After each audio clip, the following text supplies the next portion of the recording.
తెలంగాణలో 5 రోజుల పాటు తేలికపాటి నుంచి భారీ వర్షాలు కురిసే అవకాశాలున్నాయని హైదరాబాద్ వాతావరణ కేంద్రం తెలిపింది. ఈ మేరకు ఆయా జిల్లాలకు అధికారులు ఎల్లో అలర్ట్ ను జారీ చేశారు. రానున్న 24 గంటల్లో వర్షాల ప్రభావంతో ఆదిలాబాద్, కుమరంభీం, ఆసిఫాబాద్, మంచిర్యాల, నిర్మల్, నిజామాబాద్, జగిత్యాల, రాజన్న సిరిసిల్ల, సిద్దిపేట, యాదాద్రి భువనగిరి, రంగారెడ్డి, హైదరాబాద్, మేడ్చల్ మల్కాజ్గిరి, వికారాబాద్, సంగారెడ్డి, మెదక్, కామారెడ్డి, మహబూబ్ నగర్, నారాయణపేట జిల్లాల్లో వానలు పడే సూచనలున్నాయని పేర్కొంది.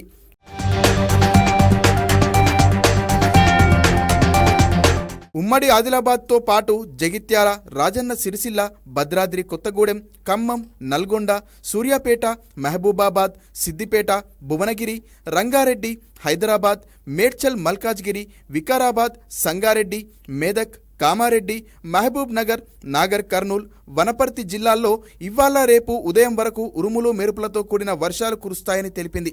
అదేవిధంగా ఆదిలాబాద్, నిర్మల్, నిజామాబాద్, వికారాబాద్, సంగారెడ్డి, మెదక్, కామారెడ్డి, మహబూబ్ నగర్, నాగర్ కర్నూల్ జిల్లాల్లో మంగళవారం భారీ వర్షాలు కురిసే అవకాశం ఉందని తెలిపింది.